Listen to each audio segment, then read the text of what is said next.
ভাই মোবাইলে ছবি না তুলি খানা খাইতেছে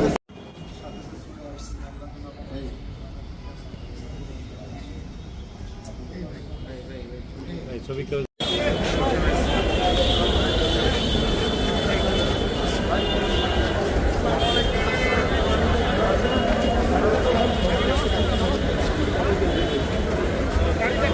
সাংবাদিক ছিল তো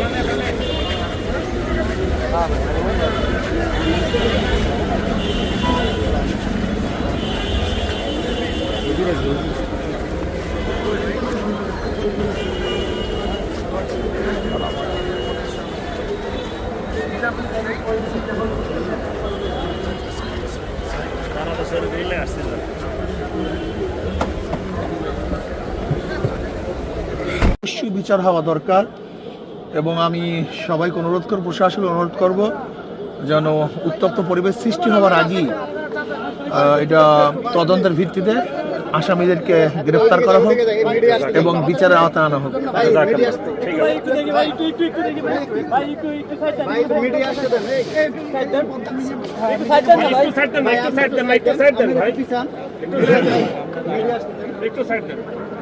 আপনাকে বলবেন যে টঙ্গীর ময়দানে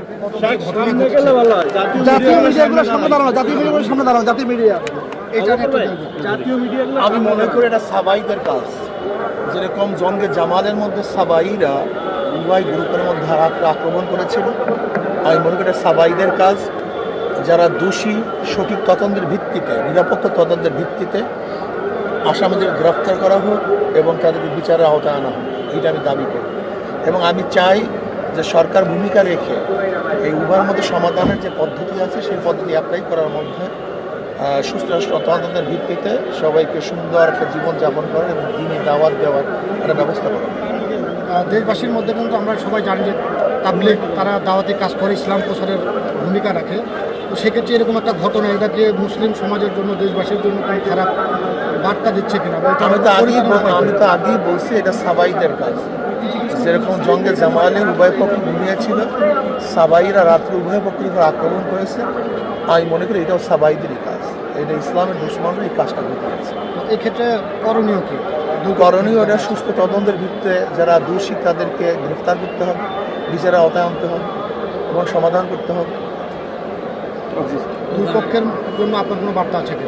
উভয় পক্ষকে সহনশীল হতে হবে এবং আমি মনে করি মারামারির মধ্যে সমাধান না, বরং আপোসের মধ্যে বৈঠক করে সমাধানের চেষ্টা করবে। যার যদি ত্রুটি আছে হক্কানি ওলামায়ে কেরাম যে নির্দেশনা করবেন সেই নির্দেশ অনুযায়ী যদি চলতে পারি তাহলে এটা সমাধানের ব্যবস্থা, আমাদের কোনো সমাধান হবে।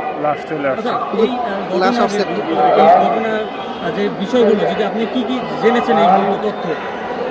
এখন তো আর খুব বেশি তথ্য জানার মতো এখন পরিবেশ ভালো না, এখানে সবাই মর্মাহত, দুঃখিত এবং সবাই খুবই মর্মাহত এবং নির্মম মর্মাহত অবস্থায় আছে। এই অবস্থা আসলে ক্রিয়া পদক্ষেপ করা সম্ভব হয় না।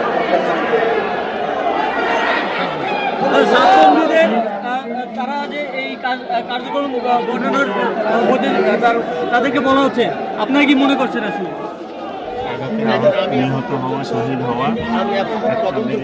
আমি বলছি যারাই দোষী তাদেরকে বিচারের আওতায় আনা উচিত, যারাই দোষী তাদের।